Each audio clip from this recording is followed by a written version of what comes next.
What's going on, guys? Cortese back at you here with our first video question of the day, and it comes from a friend of mine named Sean, and I got his question here on my trusty old iPhone.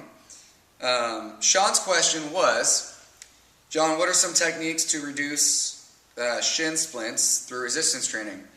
It's a good question. Now, Sean, I'm not sure if you're referring to shin splints because of resistance training, or were you more referring to the fact that, or asking how can I reduce the pain of shin splints via resistance training? I'll just kind of answer it how I took it. My thoughts on shin splints is basically it's an overuse thing, okay? So let's just take, for example, we have cross-country runners, track and field athletes, basketball players, anybody involved in a sport that has a lot of running, okay?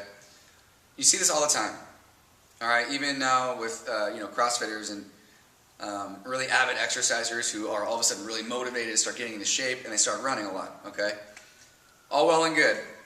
I love the fact that people are moving. However, in order to reduce your body's pain threshold, or excuse me, in order to reduce the pain associated with exercising that comes with doing too much too soon, you have to ease into this sort of thing, okay? So, I feel shin splints are the cause of, number one, the surface that you're running on is too hard. All right. Number two, your running mechanics probably are maybe not the greatest. A lot of that, comes with heel striking first. So when you're running and the heel strike like this, and then the ball of the foot comes next. All right. Running causes a lot of stress in the body, believe it or not. Every foot strike is equivalent to like 3 to 4 times your own body weight. So imagine that when you're running and you're not really there yet, you're not in shape to start running yet, people just start jogging and moving around and all of a sudden their shins start hurting. Well, normally because they're all running on asphalt or concrete, and they're not ready for it yet. Simply, they're just not ready to run. So my advice would be to start on a softer surface, reduce the flatness of the ground by running up a hill, okay? Running up a hill, it reduces the impact forces on the joints. And it's also a great way to get in shape for flat surface running.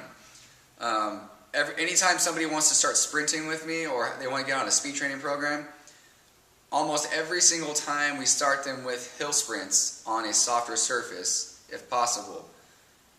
Preferably grass, because the grass is soft, it lessens the impact on the joints, and it also, again, like we said, once you start getting uphill, the height of the foot strikes, so you're not really off the ground very much, it reduces that impact force on the joints. So you have to keep in mind that whenever you're exercising, always understand that when you add something new into the mix, you have to ease your way into this sort of thing. You can't just go all out right away, because once you start doing that and you're not ready for it, you will get an overuse injury sooner or later.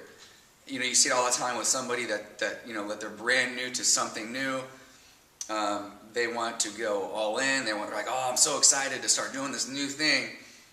And sure enough, more than likely they're going to develop some sort of pain or overuse injury, and especially in the shins.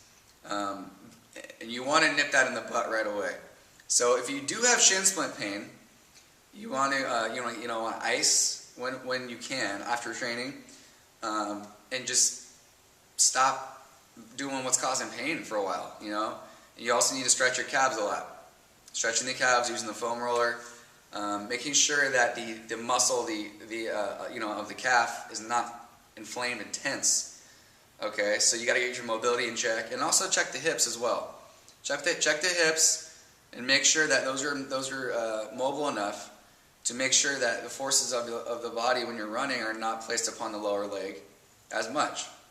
Okay, and when in doubt, like I said, just stop running. Whatever's causing you pain, you might have to back off a little bit. Okay, so to summarize all what I just said, get off the flat surfaces for a while. Stop running on concrete. Elevate the angle of the surface you're running on. Stretch and roll the calves big time, okay? That should help alleviate those shin splint pains that you have. And to prevent that from ever happening, make sure you ease into this sort of thing gradually. Okay? Hope that helps, Sean, and the rest of you guys out there that might have the same problems. If you have any questions, feel free to drop me a comment below or inbox me your questions. Don't forget to subscribe to stay on top of these updates, and check out the other links below to stay on top of everything. That's it, guys. This is Cortese coming at you, and we'll see you later. Thanks for watching.